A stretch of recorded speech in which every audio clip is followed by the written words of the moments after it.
No te detengas, lo que voy a contarles es real. No es una leyenda urbana que escuché en alguna gasolinera de paso. No es un cuento que me inventé para impresionar a nadie. Esto me pasó a mí hace 3 años en el tramo de la carretera Federal 57 que atraviesa el desierto después de El Huizache. Y la única razón por la que lo cuento ahora, la única razón por la que me atrevo a revivirlo con palabras es porque necesito advertirles. Si alguna vez están manejando de noche por una carretera solitaria y ven a un niño parado solo en el acotamiento levantando la mano como pidiendo ayuda, no se detengan.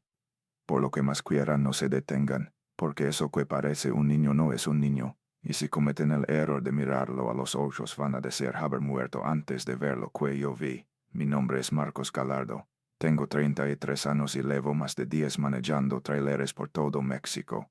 He cruzado la República de punta a punta más veces de las que puedo contar. Conozco cada curva de la México-Querétaro, cada bache de la carretera a Matehuala, cada tramo peligroso entre Monterrey y Nuevo Laredo. He dormido en la cabina de mi Kenworth más noches que en cualquier cama. He visto accidentes que les helarían la sangre, retenes que mejor ni les cuento y cosas en los acotamientos que prefiero no recordar. Pero nada, absolutamente nada me preparo para aquella noche. No estoy loco, no estaba borracho, no me quedé dormido al volante. Llevaba 14 horas manejando, sí, pero había parado a cenar en Matehuala y me había tomado 2 cafés tan cargados que podían despertar a los muertos. Estaba cansado pero alerta. Eso es lo que hace este trabajo de enseñar a funcionar con el cansancio como compañero permanente. Esa noche salí de Nuevo Laredo como a las 6 de la tarde después de pasar por la aduana con un cargamento de refacciones industriales para una planta en Iztapalapa. Todo legal, todo en regla. La ruta era la de siempre, bajar por la 57 hasta San Luis Potosí, de allí agarrar hacia Querétaro y después la autopista hasta la Ciudad de México. Un trayecto que había hecho cientos de veces. Calculaba llegar al amanecer si todo salía bien. No salió bien. Hay algo que deben entender sobre mi vida en ese momento. 2 meses antes mi esposa se había ido. 8 años de matrimonio terminados con una maleta y una nota en la mesa del comedor. No me había engañado ni yo a ella. Simplemente se cansó de esperarme. De las llamadas a deshoras. De las promesas de que el próximo viaje sería más corto. De despertarse sola más noches de las que despertaba conmigo. No la culpo. Este oficio te da dinero pero te quita todo lo demás. Así que manejaba solo, vivía solo y esa noche me sentía más solo que nunca. El departamento vacío que me esperaba en Guadalajara no era un hogar, era apenas un lugar donde guardar ropa entre viajes. No tenía a quien llamar si algo salía mal. No tenía a nadie esperándome, y tal vez por eso cuando vi al niño en la carretera mi primer instinto fue detenerme, porque la soledad te hace vulnerable, te hace querer conectar con cualquier ser humano aunque sea un desconocido en medio de la nada. Eran las 2:47 de la madrugada. Me acuerdo de la hora exacta porque la vi en el reloj del tablero justo antes de que empezara todo. Había pasado el Huizache hacía como media hora, ese pueblito que apenas es un parpadeo de luces en la oscuridad del desierto potosino. Después de allí la carretera se vuelve otra cosa, se vuelve un túnel de negrura que parece no tener fin. Esa noche no había luna. El cielo estaba cubierto de nubes tan densas que ni una estrella se asomaba. Los faros del tráiler eran la única fuente de luz en kilómetros a la redonda y apenas alcanzaban a iluminar unos 50 metros adelante. Después de eso, pura oscuridad. Una oscuridad tan espesa que parecía sólida como si pudieras estirar la mano y tocarla. A los lados de la carretera no había nada más que desierto. Matorrales de mezquite retorcidos como manos artríticas. Nopales que se alzaban como centinelas mudos. Y de vez en cuando los ojos de algún animal reflejando la luz de los faros antes de desaparecer en la maleza. Pero esa noche ni siquiera eso. Ni coyotes, ni liebres, ni pájaros nocturnos. Como si todo ser viviente hubiera huido de ese tramo de carretera. El silencio era lo peor. Normalmente pongo la radio para que me acompañe. Música norteña, noticias, lo que sea. Pero esa noche la radio solo agarraba estática. Había intentado cambiar de estación varias veces, pero nada. Solo ese siseo constante que después de un rato empieza a meterse en la cabeza como un taladro. Lo apagó y me quedé solo con el rugido del motor y el zumbido del viento colándose por las rendillas de las puertas. Fue entonces cuando noté el primer detalle extraño.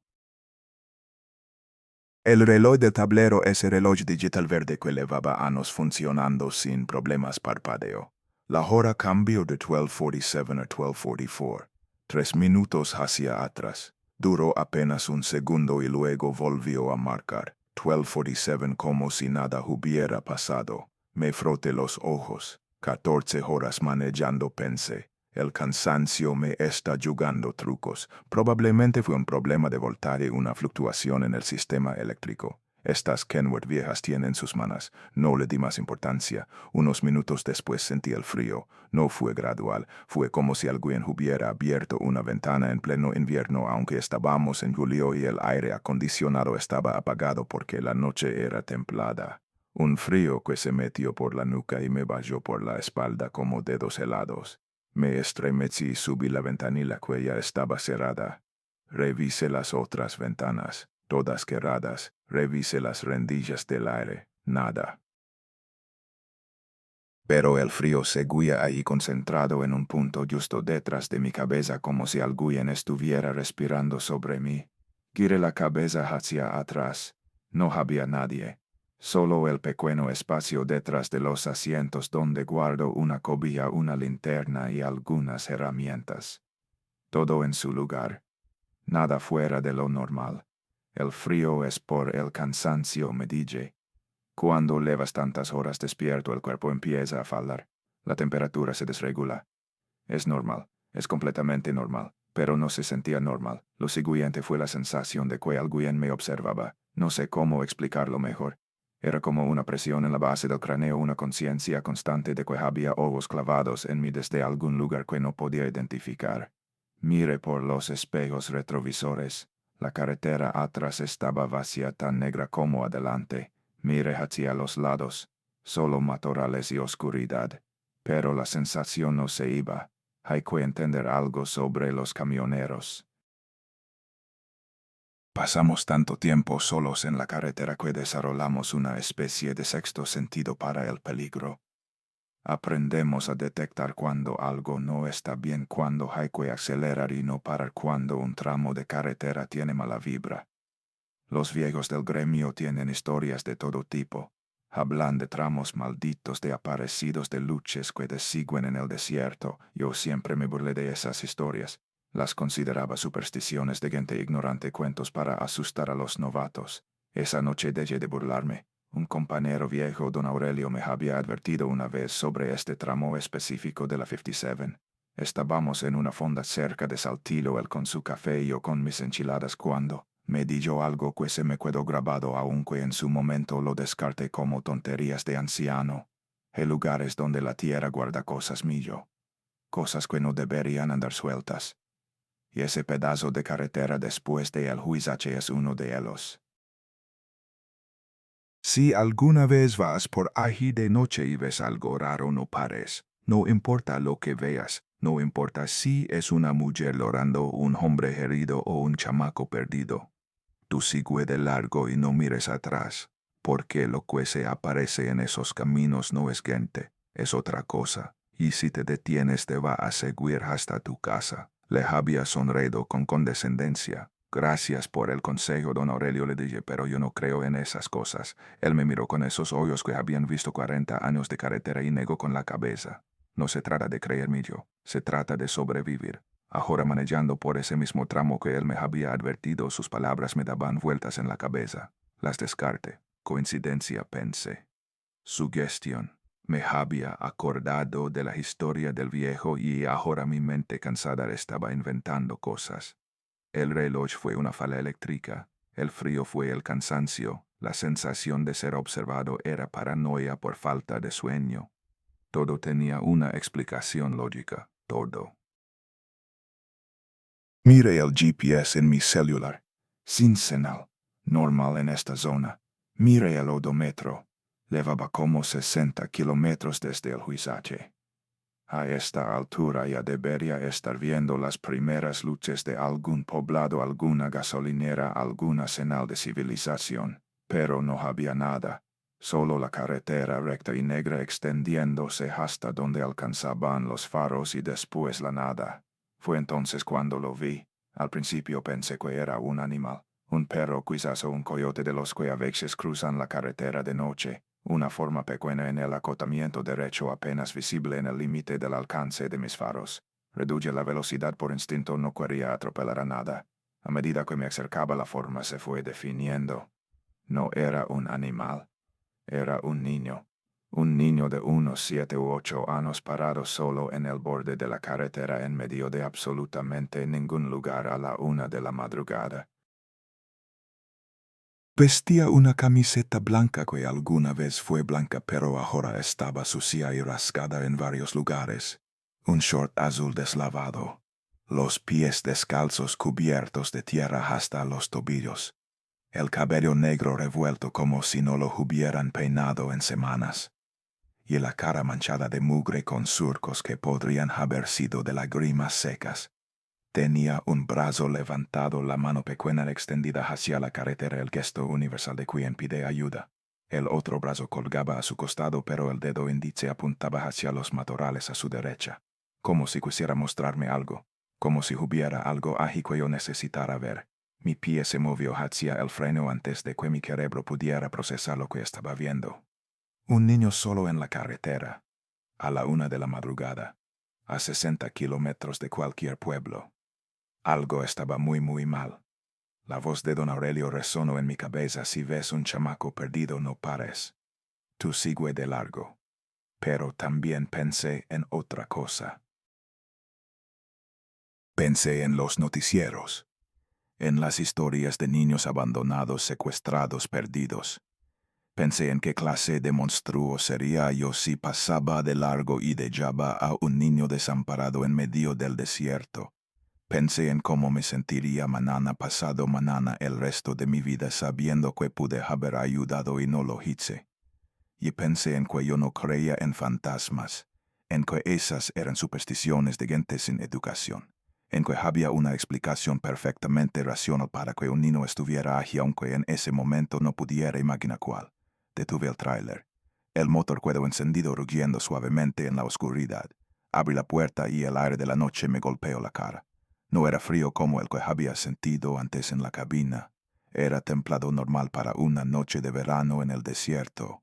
Pero había algo más en ese aire, un olor, tenue, casi imperceptible, pero ágil, como tierra mojada, como algo que se está pudriendo lentamente bajo el sol. Valle del tráiler. Mis botas golpearon el asfalto con un sonido que pareció demasiado fuerte en el silencio absoluto.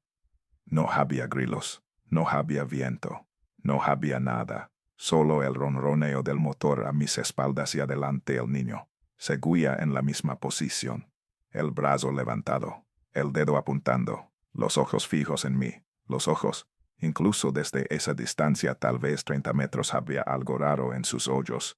No parpadeaban. La luz de los faros le daba directamente en la cara, una luz que debería haberlo hecho entrecerrar los ojos o girar la cabeza, pero él no se movía. Solo me miraba, con una fijeza que no era natural, con una atención que no correspondía a un niño asustado. Saqué la linterna de la cabina y empecé a caminar hacia él. Oye, chamaco, grité. ¿Estás bien? Que Haches aquí solo no respondió. Seguí caminando. 20 metros, 15 metros, 10 metros. Con cada paso más detalles se hacían visibles. La suciedad en su ropa no era solo tierra. Había manchas más oscuras, como de algo que se había secado hace tiempo. Sus pies descalzos no solo estaban sucios, estaban lastimados con cortes y raspaduras que deberían haber sangrado, pero parecían secos viejos. Y su piel tenía un tono ceniciento bajo la mugre, un color que no era el de un niño vivo y sano. Pero lo que más me perturbó fue otra cosa. No había huellas alrededor de él. El acotamiento tenía una capa fina de polvo, el tipo de polvo del desierto que registra cada pisada, cada movimiento. Yo podía ver claramente las marcas de mis propias botas extendiéndose detrás de mí. pero alrededor del niño el polvo estaba intacto, liso, como si él hubiera aparecido allí de la nada, como si no hubiera caminado hasta ese punto, sino que simplemente hubiera materializado. ¿Cómo llegaste aquí? Pregunté deteniéndome a unos 5 metros de él. ¿Dónde están tus papás? El niño no respondió con palabras. Lentamente, muy lentamente, bajó el brazo que tenía levantado. Y luego con el mismo movimiento pausado lo levanto de nuevo, pero esta vez para señalar hacia los matorrales. Igual que el otro brazo. Ambas manos apuntando hacia la oscuridad entre los mezquites. Como si me estuviera invitando a seguirlo. Como si hubiera algo allí que yo debía encontrar. Di un paso hacia los matorrales. Luego otro. La linterna tembló en mi mano aunque no hacía frío. El haz de luz barrió los arbustos, las piedras, la tierra seca. No vi nada. Miré de vuelta al niño y en ese instante todo cambió. Sus ojos ya no eran ojos de niño. Eran dos vacíos, dos agujeros de oscuridad absoluta donde deberían haber estado el blanco, el iris, la pupila. Solo negrura. Una negrura que parecía absorber la luz de mi linterna en lugar de reflejarla. Y estaba sonriendo. Una sonrisa que era demasiado ancha para su cara. Una sonrisa que mostraba demasiados dientes. Una sonrisa que no tenía nada de infantil, nada de humano, nada de este mundo. En ese momento supe que había cometido un error terrible. En ese momento supe que don Aurelio tenía razón. En ese momento supe que debí haber seguido de largo. Pero ya era demasiado tarde. Antes de que pudiera moverme, antes de que pudiera siquiera procesar lo que estaba viendo en los ojos de aquel niño, el mundo explotó en luz y ruido. Faros. Docenas de faros encendiendo simultáneamente desde todas direcciones como si alguien hubiera accionado un interruptor gigante. La oscuridad que un segundo antes lo cubría todo se convirtió en un resplandor cegador que me obligó a cubrirme la cara con el brazo. Detrás de la luz legó el sonido, motores rugiendo, lantas derrapando sobre puertas de vehículos abriéndose y quebrándose con golpes metálicos. Y voces. Voces de hombres gritando. No te muevas, hijo de la chingada, me quedé paralizado. El instinto de supervivencia que una década en las carreteras me había forjado tomó el control de mi cuerpo antes de que mi mente pudiera reaccionar. En estos caminos un movimiento brusco puede ser la diferencia entre vivir y morir. Así que no me moví. Ni un centímetro. Cuando mis ojos se adaptaron a la luz vi lo que me rodeaba. 3 pickups. Camionetas viejas modificadas con barras antivuelco y faros adicionales montados en el techo, sin placas o con las placas cubiertas de lodo seco que hacía imposible leerlas. Estaban posicionadas en semicírculo bloqueando cualquier ruta de escape. Profesional, calculado, como si hubieran hecho esto cientos de veces. Los hombres que bajaron de ellas confirmaron mis peores temores. Eran 8, tal vez 10. Todos vestidos de oscuro, pantalones de mezclilla negros, camisetas sin logotipos, chamarras tácticas del tipo que venden en las tiendas de excedentes militares. Varios llevaban gorras de béisbol con la visera baja ocultando parcialmente sus rostros, y todos sin excepción iban armados. Vi rifles de asalto, cuernos de chivo como los llaman aquí, pistolas en fundas de muslo, machetes largos colgando de los cinturones. Un arsenal suficiente para iniciar una pequeña guerra. Estos no eran policías, no eran militares, no eran ninguna autoridad que yo conociera. Eran ellos, los que controlan estos caminos, los que deciden quién pasa y quién no, los que aparecen en las noticias como cifras de muertos, como pueblos fantasma, como fosas clandestinas descubiertas en el desierto, los que nosotros los camioneros nunca nombramos directamente, solo los llamamos ellos y todos entienden. Las manos arriba, levanté las manos lentamente mostrando las palmas vacías. La linterna cayó al suelo con un ruido sordo. No me atreví a recogerla. Uno de los hombres se adelantó. Era más alto que los demás, con hombros anchos y un porte que denotaba autoridad. Su cara estaba parcialmente oculta por la sombra de su gorra, pero pude ver una mandíbula cuadrada y una cicatriz fina que le cruzaba la mejilla izquierda. No apuntaba su arma directamente hacia mí, la levaba colgando del costado con la naturalidad de quien la considera una extensión de su cuerpo. Eso de alguna manera era más aterrador que si me estuviera apuntando. ¿De dónde vienes?, pregunto. Su voz era tranquila, casi conversacional, como si estuviéramos charlando en una cantina y no en medio de la nada a la 1 de la madrugada. De nuevo Laredo responde odiando el temblor en mi voz. Voy a la Ciudad de México. Levo refacciones industriales para una planta en Iztapalapa. Todo legal. Pueden revisar los papeles. No le importaron los papeles. Sus ojos fríos como piedras de río me escanearon de arriba abajo antes de posarse en mi tráiler estacionado unos 30 metros atrás. ¿Y por qué detuviste la pregunta? La pregunta que no sabía cómo responder sin sonar como un loco. Tragué saliva. Sentí la garganta seca como papel de lija. Hey, había un niño. Un niño parado en la orilla de la carretera. Pensé que estaba perdido, que necesitaba ayuda. Está justo ahí, pueden verlo ustedes mismos. Me giré para señalar el lugar donde el niño había estado. El lugar donde yo lo había visto claramente a menos de 5 metros de distancia, con sus ojos vacíos y su sonrisa imposible. No había nadie. El acotamiento estaba vacío. Solo asfalto, polvo y la oscuridad más allá del alcance de los faros. Ni rastro del niño, ni rastro de que alguna vez hubiera estado ahí. Que niño pendejo, otro de los hombres se acercó. Más joven que el líder, tal vez ni 20 años, con una cicatriz larga que le bajaba desde la sien hasta la mejilla. Sostenía un rifle que parecía demasiado grande para su cuerpo flaco, pero la manera en que lo manejaba indicaba que sabía usarlo. No hay ningún niño aquí. ¿Nos crees pendejos o que estaba ahí?, insistí, aunque mi voz sonaba cada vez menos convencida. Lo vi. Estaba parado justo allí con una camiseta blanca allí. El puñetazo llegó antes de que pudiera terminar la frase. El joven de la cicatriz me golpeó en el estómago con una fuerza brutal. Todo el aire salió de mis pulmones de golpe. Me doblé sobre mí mismo, las rodillas golpeando el asfalto, la boca abierta en un grito silencioso porque no tenía aire para gritar. Cada vez que menciones a ese niño imaginario nos haces perder el tiempo, dijo el joven, su voz goteando desprecio. Y a nosotros no nos gusta perder el tiempo. El líder levantó una mano y el joven retrocedió, aunque siguió mirándome con ojos que prometían más violencia si le daba la oportunidad. Tuve unos segundos para recuperar el aliento. Unos segundos en los que mi mente corría a toda velocidad tratando de entender lo que estaba pasando. El niño había estado allí. Yo lo había visto. Había visto sus ojos, su sonrisa, sus manos señalando hacia los matorrales. No era una alucinación. No podía ser una alucinación. Pero había desaparecido. En el tiempo que me tomó girar la cabeza, menos de un segundo, había desaparecido sin dejar rastro. Revisen, lo ordenó el líder. 2 hombres se acercaron.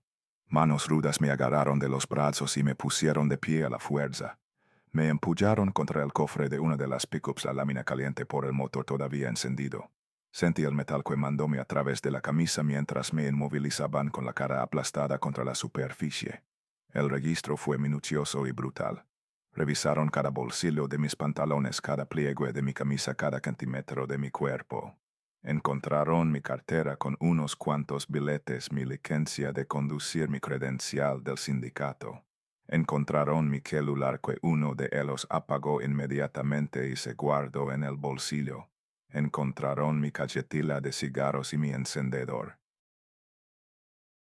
Encontraron la foto que siempre llevo conmigo, la de mi madre el día de su cumpleaños 70, la única cosa de valor sentimental que poseo. El líder revisó cada objeto con calma metódica. Se detuvo en la foto un momento mirándola con expresión indescifrable antes de dejarlo todo en el cofre junto a mí. Limpio, dijo uno de los que me había registrado. No trae nada. Revisen el tráiler. 4 hombres se dirigieron hacia mi Kenworth. Escuché cómo abrían la cabina, cómo aventaban mis cosas al suelo, cómo rompían el celo del contenedor de carga. Cada sonido era como un golpe. Ese tráiler era mi vida, mi sustento, lo único que me quedaba.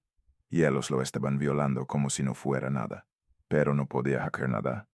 Solo quedarme quieto con la cara contra el cofre caliente rogando en silencio que no encontrara nada sospechoso, porque mi carga era legal, pero eso no significaba nada para esta gente. Podían plantar lo que quisieran, decir lo que quisieran. Mi palabra contra la de ellos, y las palabras de los muertos no valen nada. Los minutos se arrastraron como horas. El metal del cofre me quemaba la mejilla. El sabor a bilis me llenaba la boca. Las costillas me dolían donde el puñetazo había conectado. Y en mi cabeza una sola imagen se repetía una y otra vez: los ojos vacíos del niño, su sonrisa demasiado ancha, la manera en que había desaparecido como humo. Limpio, gritó alguien desde el tráiler. Solo refacciones industriales. Nada de droga, nada de armas, nada de gente. Me permitieron levantarme del cofre. Me tambaleé las piernas débiles como si fueran de gelatina. Uno de los hombres tuvo que sujetarme para que no cayera. El líder se acercó. Esta vez pude verlo mejor. Tenía unos 40 años, la piel curtida por el sol del desierto y unos ojos que habían visto demasiadas cosas malas como para impresionarse por nada. Me miró con una mezcla de curiosidad y algo más, algo que no pude identificar en el momento. Entonces, dijo lentamente, te detuviste porque viste un niño que nadie más puede ver. No era una pregunta, pero asentí de todos modos. Uno de los hombres más jóvenes se rió. Una risa burlona despectiva. Este güey está bien loco, jefe. Se le botó un tornillo. Pero el líder no se rió. Siguió mirándome con esos ojos fríos, evaluándome como si estuviera tratando de decidir algo importante. ¿Cómo era el niño?, preguntó. La pregunta me tomó por sorpresa. De todos los interrogatorios que me imaginé, este no era uno de ellos. Como de 7 u 8 años, responde. Camiseta blanca, short azul. Descalzo, sucio como si llevara días sin bañarse. Estaba señalando hacia los matorrales como si quisiera que yo viera algo allí. El líder intercambió una mirada con otro de los hombres, uno mayor, tal vez el de más edad del grupo. El viejo tenía el cabello canoso y un rosario de cuentas negras enrolado en la muñeca izquierda. Al escuchar mi descripción se persignó rápidamente, un gesto tan automático que probablemente ni siquiera fue consciente de hacerlo. Checo, dijo el líder, ve a revisar los matorrales. El viejo del rosario asintió sin decir palabra. Sacó una linterna de su chamarra y caminó hacia el lugar donde yo había señalado, hacia donde el niño había apuntado con sus manos pequeñas y sucias. Mientras esperábamos, el líder siguió mirándome. El silencio se estiró entre nosotros como una cuerda a punto de romperse. ¿Eres halcón?, preguntó finalmente. La palabra cayó sobre mí como un balde de agua helada. Halcón. En el lenguaje de ellos, un halcón es un informante. Alguien que trabaja para un grupo rival, espiando movimientos, reportando cargas, preparando emboscadas. Ser identificado como halcón en territorio enemigo era una sentencia de muerte. Una muerte lenta y dolorosa, diseñada para enviar un mensaje. No responde y mi voz sonó más firme de lo que me sentía. No soy halcón.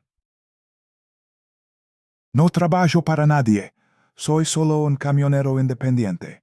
Hago mis viajes, entrego mi carga, me pagan y me voy a casa. No sé nada de ustedes. No quiero saber nada. Solo quiero llegar a la Ciudad de México y volver con mi familia. Mentí sobre la familia. No tenía familia esperándome. Pero sonaba mejor que admitir que estaba completamente solo en el mundo. El líder no respondió.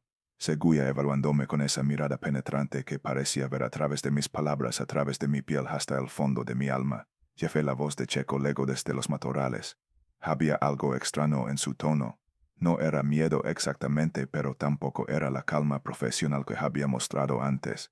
Hay algo aquí. El líder hizo un gesto y 2 de sus hombres me escoltaron hacia los matorrales, manteniéndome entre ellos como si todavía fuera sospechoso de algo.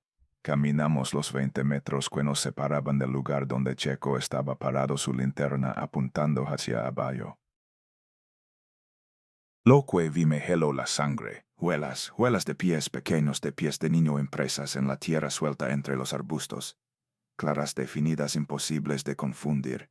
Empezaban justo al borde del acotamiento donde yo había visto al niño y se adentraban en la maleza formando un sendero irregular. Ahí están, dije señalando. Esas son sus huellas. Yo les dije que había un niño, pero nadie me respondió. Todos miraban las juelas con expresiones que iban desde la incredulidad hasta algo que se parecía peligrosamente al miedo.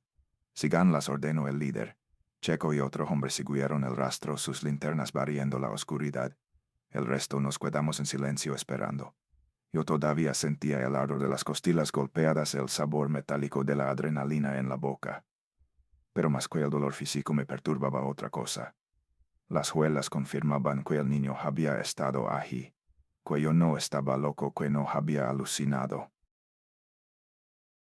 Pero si el niño era real, ¿cómo había desaparecido tan rápido? Porque estos hombres, estos sicarios endurecidos que probablemente habían matado a docenas de personas, parecían tan inquietos. Jefe, la voz de Checo legó desde más adentro de los matorrales. Su tono había cambiado. Ya no era solo inquietud. Era algo más profundo, más visceral. Tiene que ver esto. El líder caminó hacia donde estaba Checo. Yo intenté seguirlo, pero los dos hombres que me custodiaban me detuvieron con un gesto. Tú te quedas aquí. Pero desde donde estaba pude ver lo que las linternas iluminaron. Un claro pequeño entre los mezquites. Y en el centro del claro una depresión en la tierra. Una depresión del tamaño aproximado de un cuerpo pequeño. Un cuerpo de niño. No necesité que nadie me explicara lo que estaba viendo. Era una tumba. Una tumba sin lápida, sin cruz, sin ninguna marca. Solo tierra removida que se había sentado con el tiempo formando ese hundimiento revelado que cualquiera que haya enterrado algo sabe reconocer. El líder se quedó mirando la depresión por un largo momento. Luego se agachó, recogió un puñado de tierra y la dejó escurrir entre sus dedos. Esto tiene mucho tiempo, dijo. Años tal vez. ¿Qué hacemos, jefe?, preguntó Checo. Su mano derecha estaba cerrada alrededor de Rosario, en su muñeca los nudillos blancos por la fuerza del agarre. Nada, esto no es asunto nuestro. Pero el chamaco. No hay ningún chamaco.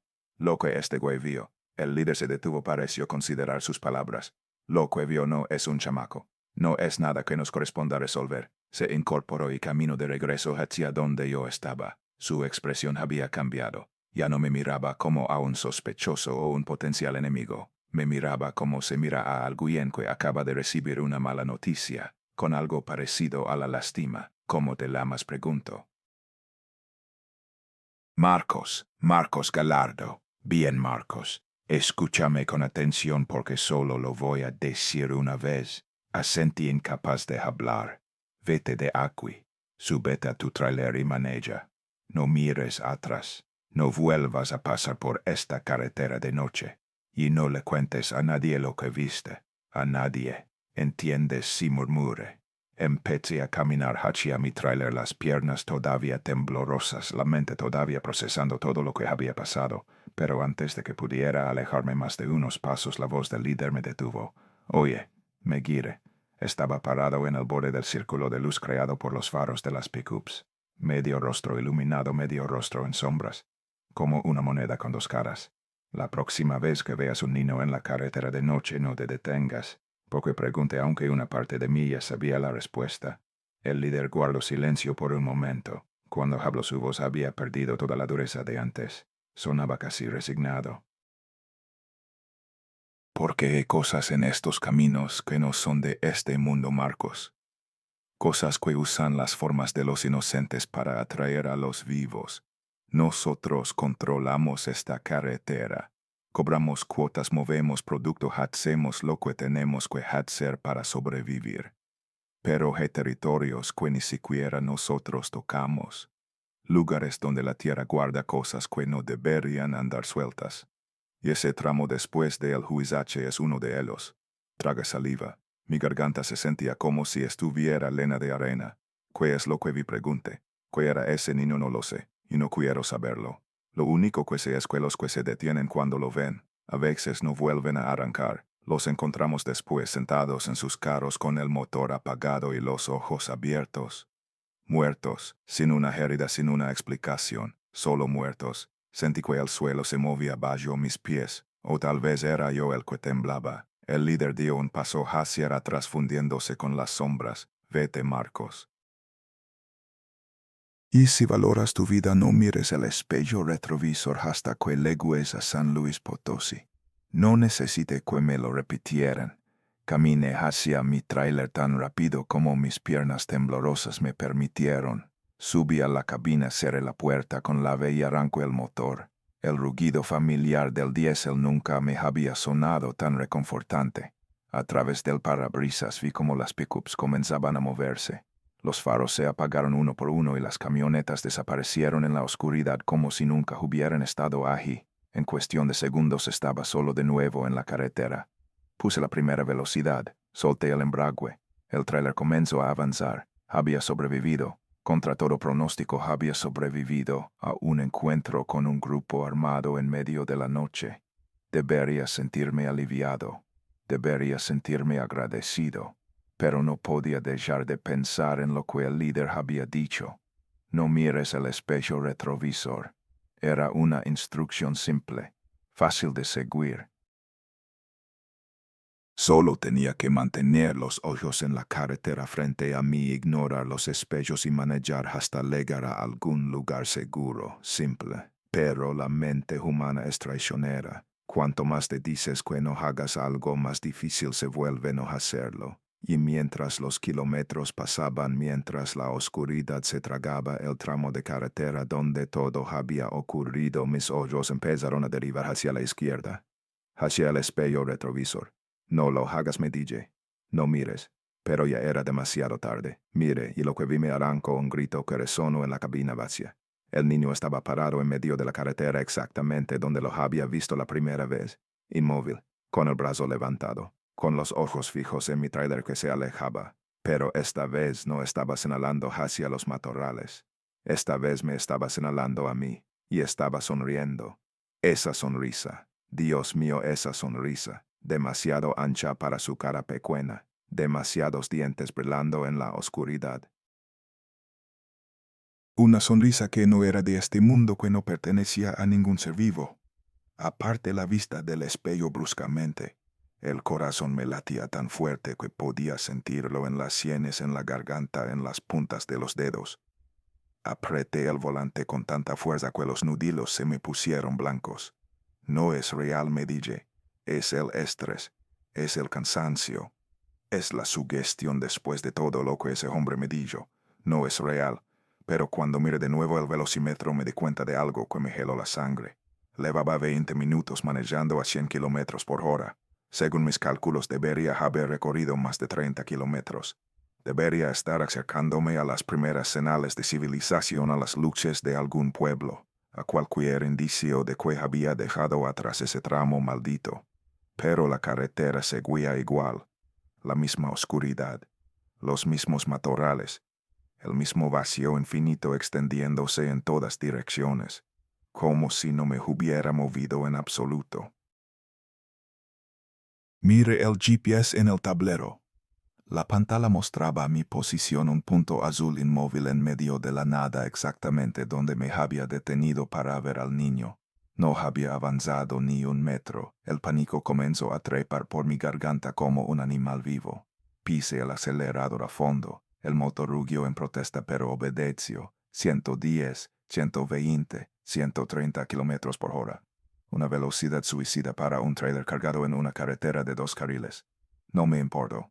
Solo quería salir de allí. Solo quería escapar. Pero la carretera no cambiaba.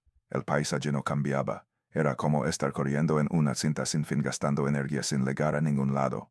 Y entonces en la distancia vi algo. Una figura pequeña parada en el acotamiento. No.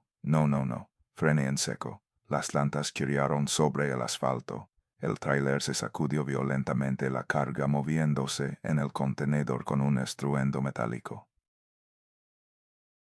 Por un momento pensé que iba a volcar, pero logré mantener el control. Cuando el vehículo se detuvo, me quedé mirando a través del parabrisas. El niño estaba allí, en el mismo lugar, en la misma posición, como si yo hubiera dado una vuelta completa y regresado al punto de partida. Pero eso era imposible. La carretera era recta. No había curvas, no había desviaciones, no había manera de volver al mismo lugar sin darse cuenta, a menos que nunca me hubiera ido. A menos que todo este tiempo hubiera estado atrapado en algo que no podía entender. El niño comenzó a moverse. No caminó, No dio pasos. Su cuerpo simplemente se deslizó hacia adelante como si invisibles manos lo jalaran desde el frente. Los pies no se movían, las piernas no se flexionaban. Solo esa figura pequeña acercándose cada vez más con la cabeza ligeramente ladeada y esa sonrisa imposible grabada en su rostro. 30 metros, 20 metros, 10 metros, podía verlo con claridad ahora, cada detalle. La suciedad en su ropa, las heridas secas en sus pies, y sus ojos esas dos cavidades donde debería haber vida pero solo había vacío. Había algo más, algo que no había notado antes. El niño no tenía sombra. La luz de mis faros lo iluminaba directamente pero no proyectaba ninguna sombra sobre el asfalto detrás de él, como si no estuviera realmente ahí, como si fuera solo una imagen proyectada en el aire. Pero las huellas en la tierra habían sido reales. La tumba en el claro había sido real. Esto tenía que ser real también. El niño se detuvo a 5 metros del tráiler. Levantó una mano pequeña y la colocó contra el vidrio del parabrisas. No escuché el sonido del contacto. No hubo golpe, no hubo toque. Pero de alguna manera supe que su mano estaba ahí presionando contra el cristal que nos separaba. Y entonces habló. Su boca se movió formando palabras que no produjeron ningún sonido, pero las entendí de todos modos. Las entendí como si las estuviera escuchando directamente dentro de mi cabeza. Me encontraste. Ahora me perteneces. No sé cuánto tiempo estuve paralizado mirando esas cuencas sin fondo, escuchando esas palabras que no eran palabras. Pudieron ser segundos o pudieron ser horas. El tiempo había dejado de tener significado. Lo único que me sacó del trance fue el sonido. Un sonido que no debería haber estado ahí. El sonido de risas, no la risa del niño, risas de adultos, risas burlonas crueles que venían de todas partes y de ninguna, risas que llenaban la cabina del tráiler como agua llenando un recipiente, y de repente tan abruptamente como había aparecido el niño desapareció. Un momento estaba ahí con la mano en el vidrio, esa sonrisa terrible. Al siguiente solo había aire vacío y oscuridad. Las risas también cesaron. El silencio que siguió fue el más pesado que he experimentado en mi vida. Me quedé sentado en la cabina temblando, sudando a pesar del frío, incapaz de mover un solo músculo. El motor seguía encendido, ronroneando suavemente, pero yo no podía obligarme a poner el tráiler en marcha. ¿Qué acababa de pasar? ¿Qué demonios acababa de pasar? Mire el reloj del tablero. Marcaba las 3:47 de la madrugada. Habían pasado 3 horas desde que vi al niño por primera vez. 3 horas que se sentían como 3 minutos o 3 siglos dependiendo de cómo las contara. Lentamente, con movimientos torpes y mecánicos, puse la primera velocidad y comencé a avanzar. Esta vez no miré los espejos. Esta vez mantuve los ojos fijos en la carretera sin pestañear, sin desviar la vista ni un milímetro. Y esta vez finalmente la carretera comenzó a cambiar. Vi las primeras luces a lo lejos, tenues, parpadeantes pero reales. Luces de una gasolinera, luces de civilización. Cuando llegué a la estación de servicio casi estrelló el tráiler contra los surtidores de diésel. Frené apenas a tiempo, abrí la puerta y caí de rodillas sobre el concreto. Vomité todo lo que tenía en el estómago y seguí vomitando cuando ya no quedaba nada. Arcadas secas que me sacudían el cuerpo entero, lágrimas corriendo por mis mejillas, mocos colgando de mi nariz. Patético. Destruido. Está bien, señor, una voz real, humana, preocupada. Alcé la vista. Un empleado de la gasolinera me miraba con expresión alarmada. Un hombre mayor de unos 60 años con un overol azul de Pemex y una gorra que había visto mejores días. Yo, sí, estoy bien, logré decir entre jadeos. Solo cansado, muy cansado. El hombre no pareció convencido, pero asintió lentamente. ¿Viene de El Huizache?, preguntó. Lo miré. Algo en su tono me dijo que la pregunta no era casual. Sí, vio algo en el camino, no responde. No pude responder. El viejo suspiró y se agachó junto a mí. No es el primero, dijo en voz baja. Cada tanto llega alguien como usted. Temblando, vomitando con los ojos de quien ha visto algo que no debería existir. Algunos hablan de un niño. Otros hablan de una mujer. Otros no legan nunca. ¿A qué se refiere con que nunca legan? Los encontramos después. A veces días después, a veces semanas. Estacionados en el acotamiento con el motor apagado y las puertas cerradas. Y adentro hay alguien sentado detrás del volante. Alguien que ya no respira, muertos, sin heridas, sin señales de violencia, sin explicación médica. Los doctores dicen que es el corazón, que el susto les provocó un infarto. Pero yo he visto las caras de algunos de esos cuerpos, señor. He visto la expresión que tenían cuando los encontraron. Y le digo una cosa, esa no es la cara de alguien que murió de un infarto. Es la cara de alguien que vio algo tan terrible que el alma se le salió del cuerpo antes de que el corazón pudiera detenerse. Me ayudó a ponerme de pie. Las piernas todavía me temblaban, pero logré mantener el equilibrio. «Hay café adentro», di yo. «Bien cargado. Le va a hacer falta». Lo seguí hacia la pequeña tienda anexa a la gasolinera. Antes de entrar me detuve en la puerta. Algo me hizo girar la cabeza, mirar hacia la carretera oscura por la que había venido. No vi nada, solo la noche, los matorrales y el asfalto negro extendiéndose hacia la nada. Pero por un segundo, solo por un segundo, me pareció ver una figura pequeña parada al borde de la luz de la gasolinera. Un niño, levantando la mano, sonriendo, parpadeó y la figura desapareció.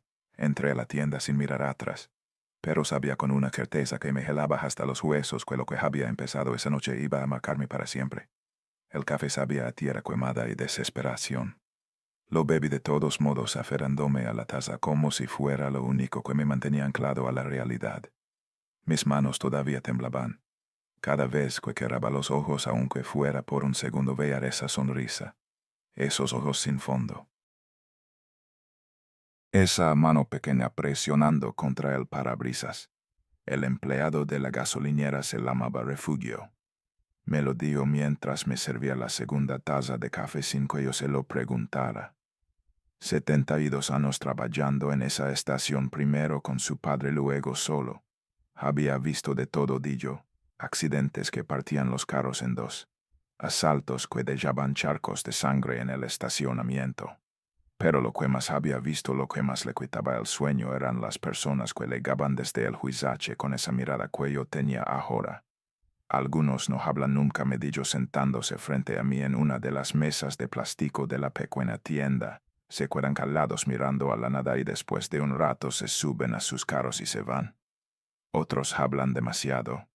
Cuentan historias que no tienen sentido sobre niños que aparecen y desaparecen, sobre caminos que no terminan, sobre voces que escuchan dentro de sus cabezas. Y hay otros que nunca legan. ¿Qué es lo que hay ahí?, pregunté. Esos hombres que me detuvieron, los de las camionetas, ellos también parecían saber algo.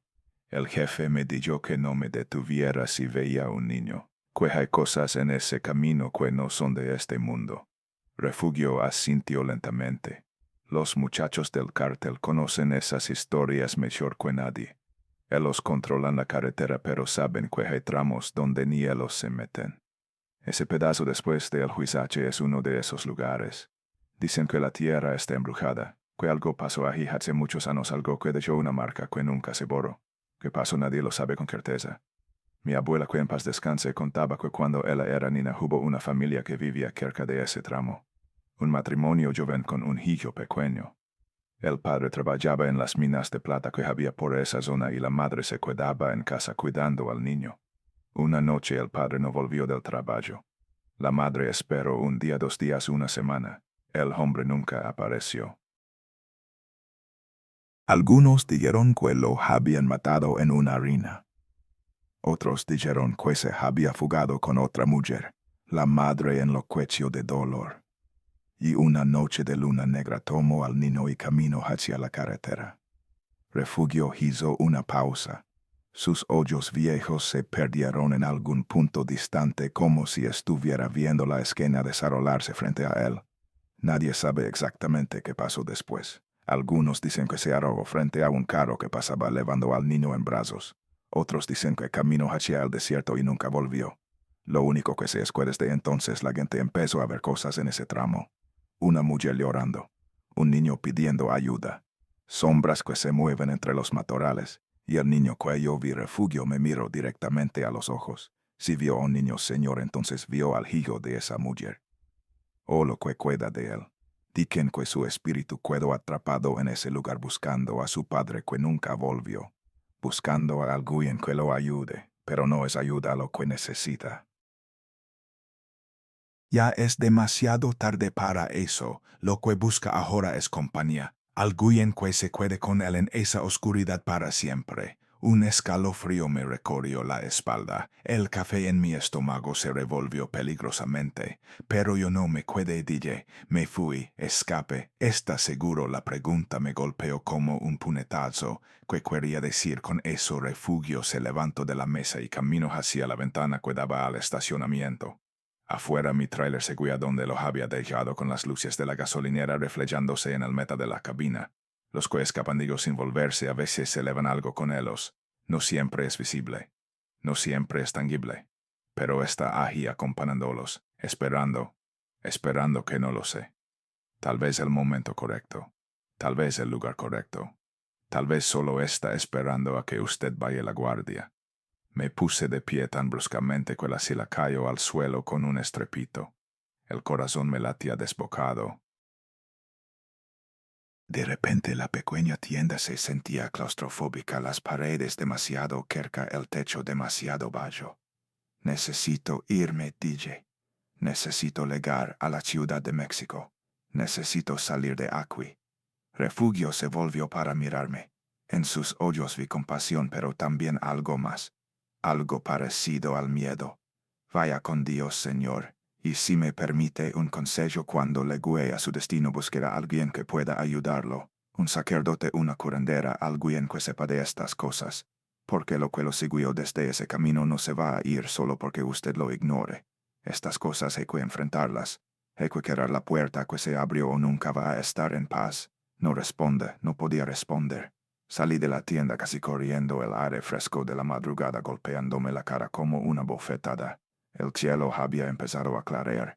Una línea tenue de azul grisáceo se asomaba en el horizonte, anunciando el amanecer que se acercaba. Había sobrevivido la noche. Esa era la buena noticia. La mala noticia era que no me sentía como un sobreviviente, me sentía como alguien que estaba viviendo tiempo prestado. Subí a la cabina del tráiler. Todo estaba como lo había dejado, el asiento gastado, el tablero con sus luces familiares, el pequeño San Judas Tadeo de plástico que mi madre me había regalado años atrás colgando del espejo retrovisor. Normal, común, reconfortante, pero cuando cerré la puerta y me acomodé detrás del volante algo me detuvo. El olor, tenue casi imperceptible pero definitivamente ahí, olor a tierra mojada, a humedad, a algo que se está descomponiendo lentamente bajo el sol, el mismo olor que había sentido cuando me acerqué al niño en la carretera. Miré a mi alrededor, la cabina estaba vacía. El pequeño espacio detrás de los asientos donde guardo mis cosas estaba como siempre. No había nada fuera del lugar. Pero el olor persistía. Imaginaciones, me dije, son imaginaciones. El estrés, el cansancio, todo lo que pasó esta noche. Mi mente me está jugando trucos. Arranqué el motor, el rugido del diésel llenó la cabina familiar y tranquilizador. Puse la primera velocidad y salí del estacionamiento de la gasolinera incorporándome a la carretera que me llevaría hacia San Luis Potosí y de allí a la Ciudad de México. El sol terminó de salir mientras yo manejaba. Los colores del amanecer pintaron el desierto de naranjas y rosas transformando el paisaje que había sido tan amenazante en la oscuridad. De día todo se veía diferente, normal. Los matorrales eran solo matorrales. Los cactus eran solo cactus. La carretera era solo una cinta de asfalto atravesando la nada. Empecé a relajarme. Tal vez todo había terminado. Tal vez la luz del sol había espantado lo que fuera que me había perseguido en la noche. Tal vez después de todo iba a llegar a mi destino sin más incidentes. Encendí la radio. Esta vez funcionó perfectamente. Una estación de música norteña llenó la cabina con los acordes de un corrido sobre amor y traición. Canté junto con la letra deseando que la música familiar me distrajera de los pensamientos oscuros que todavía rondaban los bordes de mi mente. Pasé San Luis Potosí sin detenerme. Luego Querétaro. El tráfico aumentaba a medida que me acercaba a la Ciudad de México. Más carros, más camiones, más señales de civilización. Cada kilómetro que me alejaba del Huizache se sentía como un pequeño triunfo. Para cuando llegué a la caseta de Tepoztlán el sol ya estaba alto en el cielo y el calor del mediodía convertía la cabina en un horno a pesar del aire acondicionado. Estaba exhausto. Llevaba más de 24 horas sin dormir y el cansancio me pesaba en los huesos como plomo. Pero no quería parar. No quería cerrar los ojos, porque cada vez que mis párpados empezaban a caer veía destellos de esa sonrisa, de esos ojos vacíos, de esa mano pequeña levantándose hacia mí. Llegué a la planta en Iztapalapa poco después del mediodía. Entregué la carga, firmé los papeles, cobré mi pago. Todo mecánicamente sin pensar, funcionando con el piloto automático que años de trabajo habían instalado en mí. El encargado de la planta me miró con preocupación cuando le entregué los documentos. Oiga, se ve muy mal. ¿Está enfermo o que no dormí bien?, responde. Fue un viaje largo. Debería descansar. Parece que va a caerse en cualquier momento. Sí voy a descansar. Pero no fui a descansar. No podía ir a mi departamento vacío en Guadalajara, no todavía. Necesitaba estar rodeado de gente, de ruido de vida. Necesitaba sentirme parte del mundo de los vivos antes de poder enfrentar la soledad de 4 paredes. Encontré un hotel barato cerca de la central de abastos. Uno de esos lugares que cobran por hora y no hacen preguntas. Pagué por una noche completa, subí a la habitación y me dejé caer en la cama sin siquiera quitarme las botas. El sueño me golpeó como un tren de carga, y entonces empezaron las pesadillas. Soñé que estaba de vuelta en la carretera, la misma carretera, el mismo tramo después de El Huizache, pero esta vez no estaba en mi tráiler, estaba caminando sobre el asfalto negro con los pies descalzos, sintiendo cada piedra, cada grieta, cada imperfección del pavimento. No había luna, no había estrellas, solo oscuridad y el camino que se extendía infinitamente en ambas direcciones. Y entonces escuché los pasos, pequeños, ligeros, detrás de mí. No me atreví a voltear. Seguí caminando cada vez más rápido, pero los pasos seguían allí manteniéndose a la misma distancia sin importar cuánto acelerara. Después vino la risa, una risa de niño. Pero no una risa alegre. Era una risa que sonaba como cristales rompiéndose, como unas arrastrándose sobre una pizarra, como algo que había olvidado, como leer hace mucho tiempo, pero todavía intentaba imitar el sonido. Corrí. Corrí con todas mis fuerzas, el corazón bombeando, los pulmones ardiendo, pero no importaba cuánto me esforzara. Los pasos seguían allí, la risa seguía allí, y de repente sentí una mano fría quedándose alrededor de mi tobillo. Caí. El asfalto me golpeó la cara arrancándome la piel de la mejilla. Sentí el sabor metálico de la sangre llenándome la boca. Intenté levantarme, pero algo me arrastraba hacia atrás. Algo pequeño pero increíblemente fuerte me jalaba hacia la oscuridad de donde había venido. Me volteé para ver qué era. El niño estaba allí, a centímetros de mi cara, sus ojos vacíos ocupando todo mi campo de visión. Su sonrisa tan cerca que podía oler su aliento, un aliento que olía a tierra podrida y carne descompuesta. Abrió la boca, y de su garganta salió un sonido que no era voz humana. Era algo más antiguo, más profundo, como el gemido de la tierra misma. Un sonido que me atravesó los huesos y me heló el alma.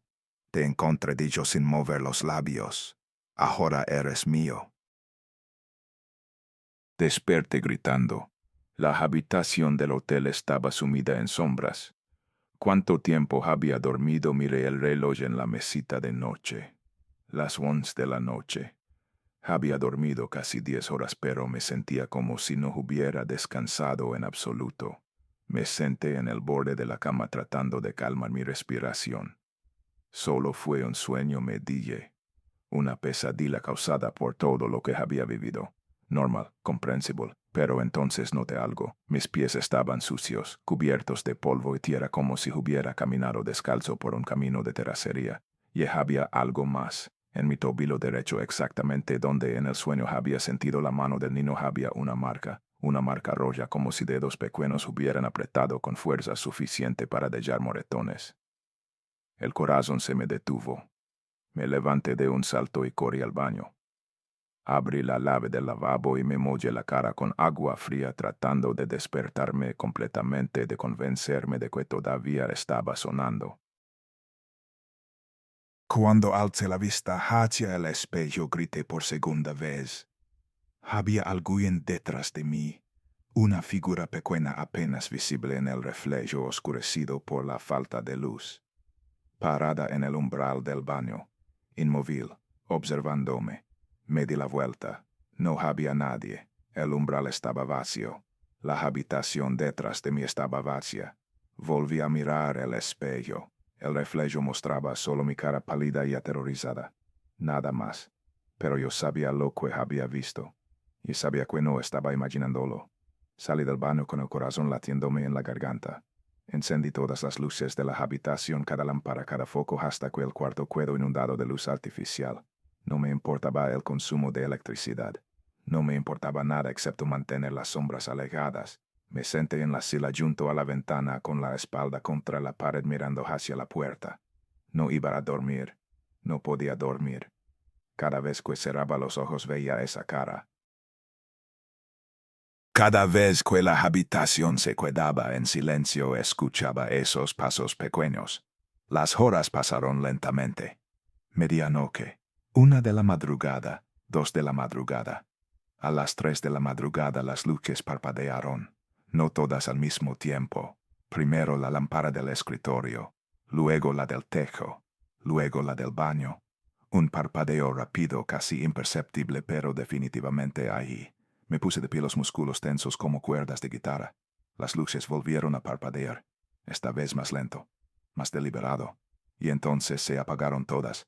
La oscuridad cayó sobre la habitación como una mortaja. Busqué mi celular a tientas, necesitaba la linterna, necesitaba cualquier fuente de luz. Mis dedos encontraron el aparato en el bolsillo de mi pantalón. Presioné el botón de encendido. La pantalla no respondió. Presioné de nuevo, nada. El teléfono estaba completamente muerto, aunque lo había cargado antes de dormirme. En la oscuridad escuché un sonido. El crujido de la cama. Como si alguien se hubiera sentado en ella. No te di permiso para irte. La voz vino de todas partes y de ninguna. Una voz de niño, pero con algo mal en ella. Algo hueco. Algo antiguo. No me moví. No podía moverme. El miedo me había paralizado completamente, convirtiéndome en una estatua de carne y hueso. Te estuve esperando mucho tiempo. Mucho tiempo. Y finalmente llegaste. Finalmente alguien se detuvo. Quería gritar. Quería correr. Quería hacer cualquier cosa excepto quedarme parado en esa oscuridad escuchando esa voz que me helaba la sangre. Los otros no se quedaron. Los otros se fueron y no volvieron. Pero tú eres diferente. Tú me viste. Tú me miraste a los ojos y ahora me perteneces. Encontré mi voz. No sé cómo, pero la encontré. ¿Qué quieres? Susurré. ¿Qué quieres de mi silencio? Un silencio que se extendió por lo que parecieron horas, aunque probablemente fueron solo segundos. Quiero que te quedes conmigo. La voz estaba más cerca ahora, mucho más cerca. Podía sentir un aliento frío en mi nuca, un aliento que olía a tierra húmeda y descomposición. Mi mamá se fue, mi papá se fue. Todos se van, pero tú no te vas a ir. Tú te vas a quedar conmigo para siempre. Sentí dedos fríos rozando mi brazo. Dedos pequeños del tamaño de los de un niño, pero duros como el hielo. El contacto rompió mi parálisis. Me lancé hacia adelante, hacia donde recordaba que estaba la puerta. Mis manos encontraron la perilla, la giré frenéticamente y salí al pasillo del hotel tropezando con mis propios pies. El pasillo estaba iluminado con esa luz amarillenta de los hoteles baratos, fluorescente zumbando en el techo, paredes manchadas de humedad, alfombra raída bajo mis pies descalzos. Pero era luz, era real, era normal. Corrí hacia las escaleras. No esperé el elevador, no tenía tiempo, no podía quedarme quieto ni un segundo más en ese edificio. Bajé los 3 pisos saltando escalones, agarrándome del barandal para no caer. Cuando llegué al vestíbulo, el recepcionista de noche me miró con alarma. Señor, ¿está bien? ¿Qué le pasó? No responda. No podía responder. Salí corriendo a la calle al aire de la noche a cualquier lugar que no fuera esa habitación donde algo me había encontrado. La Ciudad de México nunca duerme. Incluso a las 3 de la madrugada había tráfico en las calles, vendedores ambulantes en las esquinas, borrachos tambaleándose por las banquetas. Vida, ruido, gente. Me mezclé con ellos caminando sin rumbo, solo necesitando estar rodeado de seres humanos. Pero no importaba cuánta gente hubiera a mi alrededor. La sensación de ser observado no desaparecía. Caminé durante horas. Cuando el sol empezó a salir, me encontré en la Alameda Central sentado en una banca viendo cómo los primeros rayos de luz pintaban los árboles de dorado. Estaba destrozado, física y mentalmente destrozado. No había dormido más de 10 horas en los últimos 2 días y esas horas habían estado plagadas de pesadillas. Mi cuerpo temblaba de agotamiento. Mi mente se sentía como un cristal a punto de romperse, y lo peor era que sabía que esto no iba a terminar. Refugio, el viejo de la gasolinera, me lo había advertido. Lo que me había seguido desde el huizache no se iba a ir solo. Necesitaba ayuda. Necesitaba alguien que supiera de estas cosas. Saqué mi celular del bolsillo. Para mi sorpresa funcionaba otra vez. La pantalla se encendió mostrando el logo normal como si nunca hubiera estado muerto. Marqué el único número que se me ocurrió. Mi madre contestó al tercer tono. Marcos, ¿qué pasa, millo? ¿Por qué me llamas tan temprano? Mamá, necesito ayuda. Hubo una pausa. Mi madre me conoce mejor que nadie. Supo inmediatamente que algo estaba muy mal. ¿Qué pasó? Tuviste un accidente. ¿Estás herido? No, no es eso. Es otra cosa.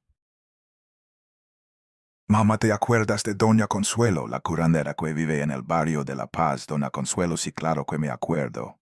¿Por qué necesito su dirección? Necesito hablar con ella. Otro silencio. Más largo esta vez. Marcos, me asustas. ¿Qué está pasando? ¿Por qué necesitas ver a una curandera? No pude contenerme más. Todo lo que había guardado, todo el terror y la confusión y la desesperación salió de golpe en un torrente de palabras atropeladas. Le conté todo, el niño en la carretera, los hombres armados, la tumba, las apariciones, la habitación del hotel. Todo. Cuando terminé estaba llorando. Por primera vez desde que era un niño estaba llorando sin poder parar. Mi madre no dijo nada por un largo momento. Solo escuché su respiración al otro lado de la línea, tranquila y constante. Escúchame bien, mi dijo finalmente. Su voz era firme pero amorosa. Quiero que vayas directamente a Guadalajara. No te detengas en ningún lado. Cuando llegues, ve a mi casa. Yo voy a la Maradona Consuelo para que venga esta noche. Ella sabrá qué hacer. ¿Crees que puede ayudarme, Dona Consuelo? Ha lidiado con cosas así antes. Cosas que la gente de ciudad no entiende ni quiere entender. Si alguien puede cerrar esa puerta que se abrió, es ella. Gracias, mamá. Ten cuidado en el camino. Y Marcos, si no te detengas por nada ni por nadie.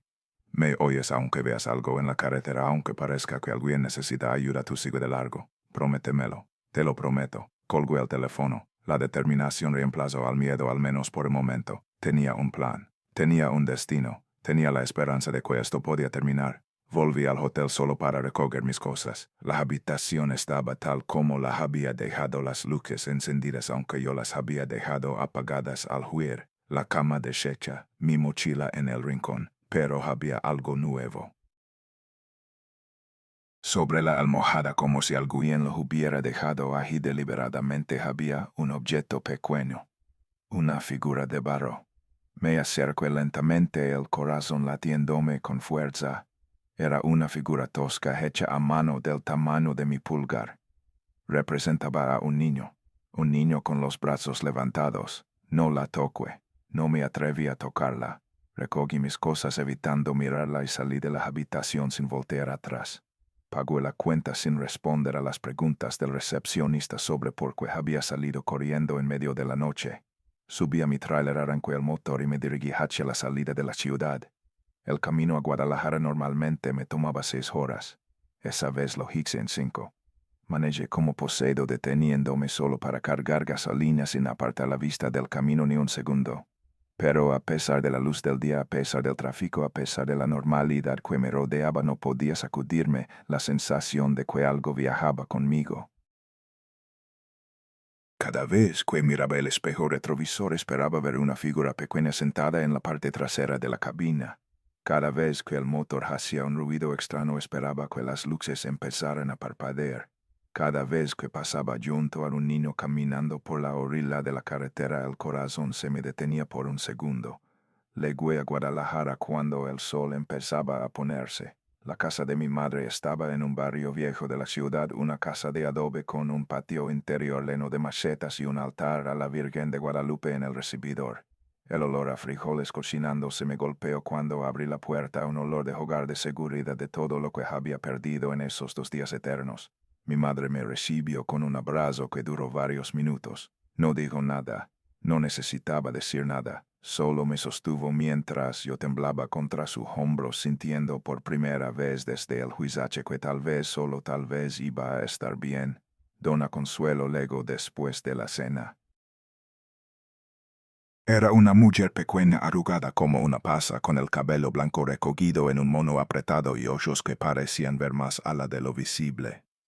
Vestía de negro de pies a cabeza y llevaba un bolso de tela bordada del que asomaban manollos de hierbas y velas de diferentes colores. Así que tú eres el que vio al chamaquito del camino, di yo en lugar de saludar. Su voz era rasposa como papel de liga sobre madera. Sí, señora, siéntate. Déjame verte. Me senté en una silla frente a ella. Me tomo las manos, examino mis palmas, me miro a los ojos durante un largo rato. Luego solto un suspiro que pareció salir de lo más profundo de su ser. Está pegado a ti, Dio. El chamaco, lo puedo ver. Está ahí detrás de tu hombro mirándome con esos ojos de pozo sin fondo. Me estremecí. No pude evitarlo. ¿Puede quitármelo, doña Consuelo? Frunció el ceño. No es tan simple. Estas cosas no son como quitarse un sombrero. Ese chamaco de Eligio, debió te tocó y ahora tiene un hilo atado a tu alma. Cortar ese hilo no es fácil. Y si se hace mal el remedio puede ser peor que la enfermedad. Que tengo que hacer lo que vamos a hacer, me corrigió, es una limpia, pero no una limpia cualquiera. Vamos a llamar al chamaco, vamos a hablar con él y vamos a convencerlo de que desuelte. Si no funciona, bueno, ya veremos qué hacemos si no funciona. Pasamos las siguientes horas preparando el ritual. Mi madre cerró todas las cortinas y encendió velas en cada esquina de la sala. Dona Consuelo dibujó símbolos en el suelo con ceniza y sal, murmurando oraciones en un idioma que no reconocí, tal vez náhuatl, tal vez algo más antiguo. Me hizo sentarme en el centro del círculo de símbolos, sin camisa, con los brazos extendidos a los costados. El aire se sentía pesado, cargado de algo que no podía nombrar. Cuando todo estuvo listo, Dona Consuelo se paró frente a mí y comenzó a cantar. No era un canto bonito. Era un canto disonante, áspero, que raspaba los oídos como una sobremetal. Pero había poder en él. Podía sentirlo vibrando en el aire, en mis huesos, en el fondo de mi pecho. Las velas empezaron a parpadear. No de manera natural, no como cuando hay una corriente de aire. Parpadeaban con un ritmo como si estuvieran respondiendo al canto de la curandera. La temperatura de la habitación bajó. Podía ver mi aliento formando pequeñas nubes frente a mi cara, aunque afuera hacía calor de verano. Y entonces lo sentí. Una presencia, detrás de mí, justo detrás de mi hombro izquierdo. No me atreví a voltear. Mantuve los ojos fijos en Dona Consuelo, en sus labios moviéndose, en sus manos que ahora sostenían un manollo de hierbas humeantes. Chamaco, de Joela, su voz cambiando de tono. Chamaco del camino, chamaco de la tierra seca, chamaco que busca y nunca encuentra. Te estamos hablando. Te estamos llamando. Ven, muéstrate. El frío se intensificó. Pude ver escarcha formándose en los bordes de las velas. Mi madre, parada en una esquina de la sala, se persignó y apretó su rosario con fuerza. Sé que estás ahí, continuó Dona Consuelo. Sé que te aferras a este hombre. Sé que lo quieres para ti, pero no te pertenece. Su tiempo no ha llegado. Tienes que dejarlo ir. Y entonces escuche la voz. La misma voz de la habitación del hotel. La voz de niño con algo antiguo y terrible de Bayo. No quiero. Vino de detrás de mí. Tan cerca que podía sentir el aliento helado en mi oreja. No quiero estar solo otra vez. Él se detuvo. Él me vio. Es mío. No es tuyo, respondió Dona Consuelo con firmeza. Cometió un error, sí. Pero un error no le da derecho a nadie sobre la vida de otro. Silencio. Un silencio tenso cargado de amenaza. Mi mamá me dejó solo. Mi papá me dejó solo. Todos me dejaron solo. No quiero estar solo. Por primera vez escuché algo más que amenaza en esa voz. Escuché dolor, un dolor antiguo, profundo, inconsolable. Doña Consuelo debió escucharlo también porque su expresión se suavizó ligeramente. Sé que sufriste, chamaco. Sé que lo que de paso no fue justo. Pero llevarte a los vivos no va a curar tu dolor. Solo va a crear más sufrimiento. Tienes que dejarlo ir, tienes que descansar. No puedo descansar. No me dejan descansar. La tierra me tiene atrapado. El camino me tiene atrapado. No puedo irme aunque quiera. Fue como si una bombilla se encendiera en la mente de Dona Consuelo. Sus ojos se abrieron con comprensión. ¿Dónde está tu cuerpo, chamaco? ¿Dónde te dejaron el silencio se extendió? Cuando la voz habló de nuevo era apenas un susurro. En el monte, cerca del camino, mi mamá me enteró allí. Pero no todo está junto. Doña Consuelo intercambió una mirada con mi madre. Ambas parecían haber entendido algo que yo todavía no captaba. ¿Qué quieres decir con que no todo está junto? Otro silencio, más largo esta vez.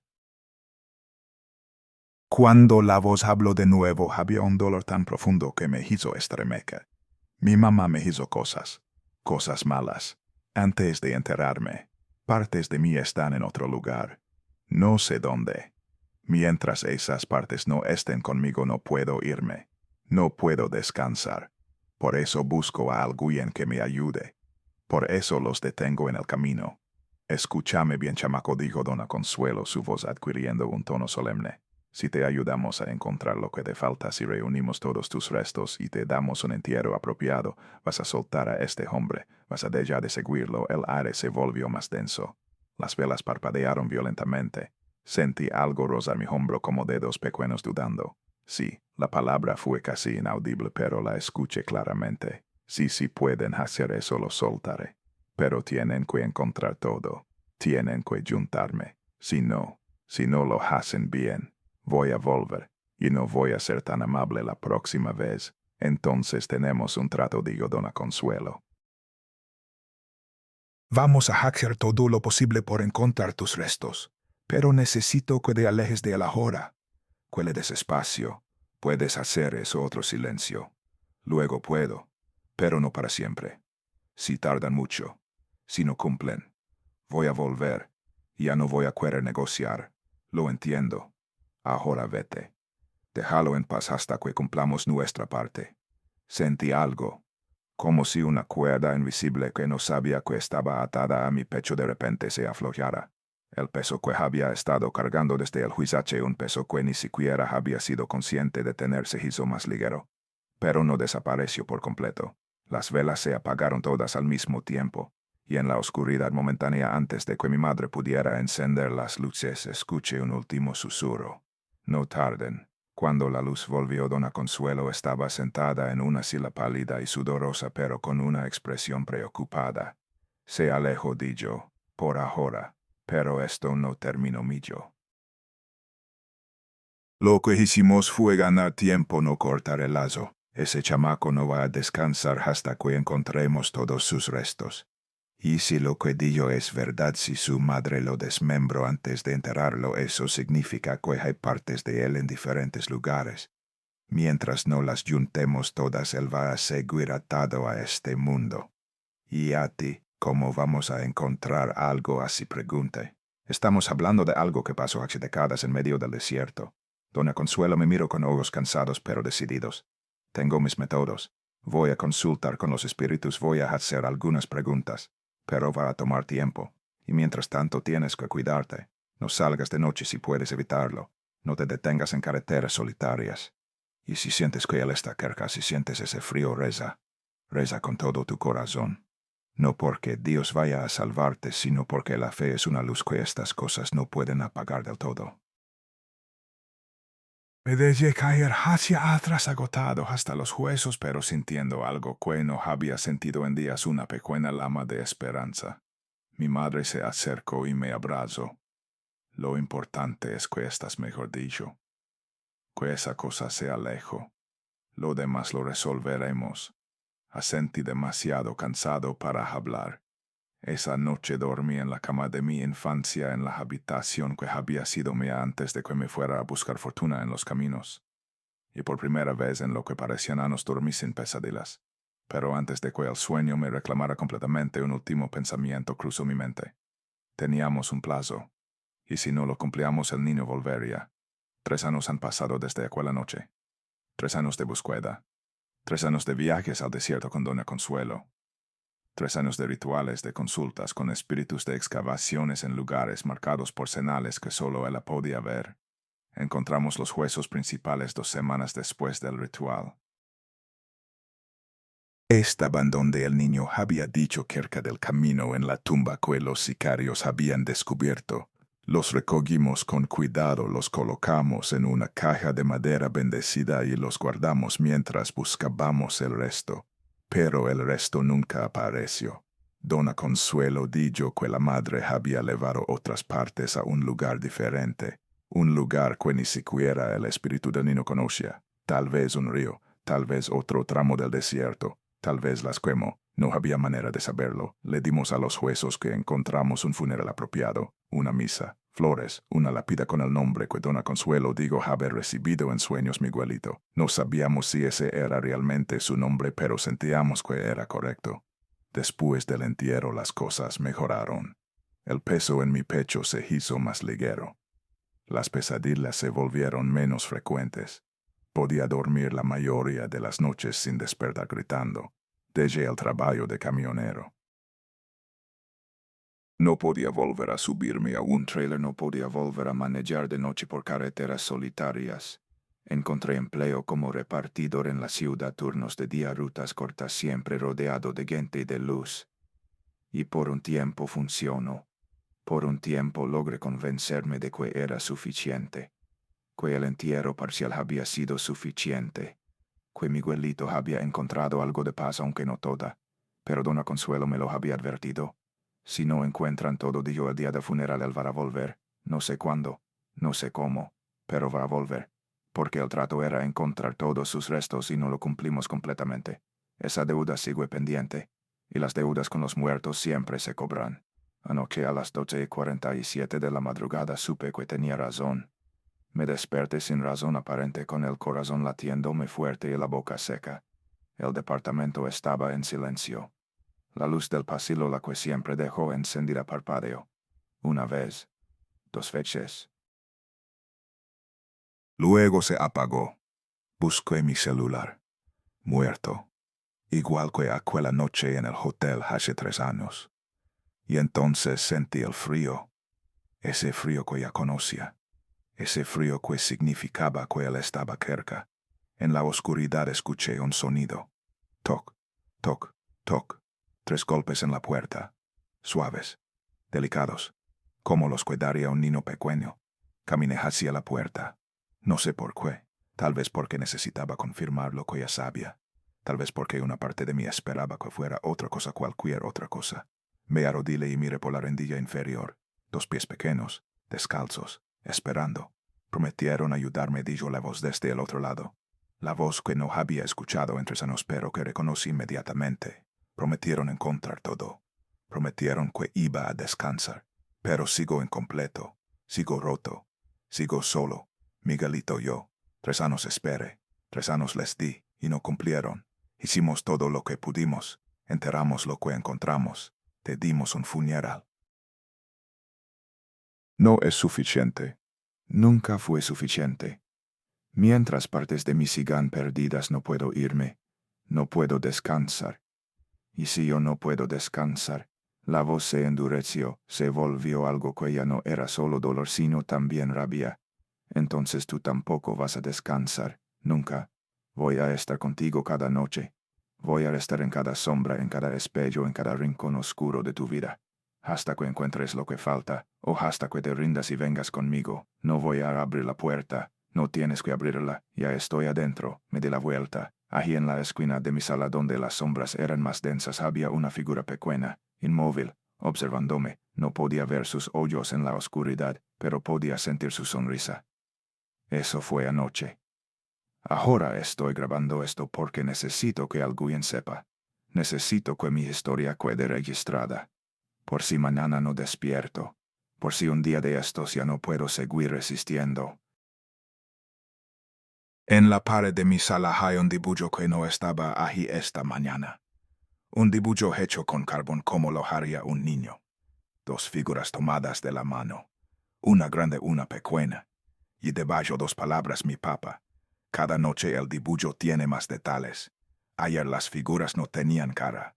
Hoy la pequeña tiene ojos. Mañana probablemente tenga boca. No sé qué va a pasar cuando el dibujo esté completo. Pero sé que Miguelito sigue esperando. Y sé que no va a esperar para siempre. Si están escuchando esto y llegaron hasta aquí, solo tengo una cosa que decirles. Si alguna vez van manejando de noche por una carretera solitaria y ven a un niño parado solo en el acotamiento, no se detengan. No importa cuánta lástima les dé. No importa cuánto quieran ayudar. No se detengan. Porque una vez que los ve, una vez que los marca, ya no hay escapatoria. Solo hay tiempo prestado. Y el tiempo prestado siempre se termina. Los golpes en mi puerta acaban de empezar otra vez. Toc, toc, toc. Esta vez no voy a mirar. Esta vez voy a quedarme aquí grabando hasta que salga el sol. Pero mañana en la noche él va a volver. Y en la noche siguiente. Y en la siguiente. Hasta que encuentre lo que le falta. O hasta que yo ya no pueda resistir más.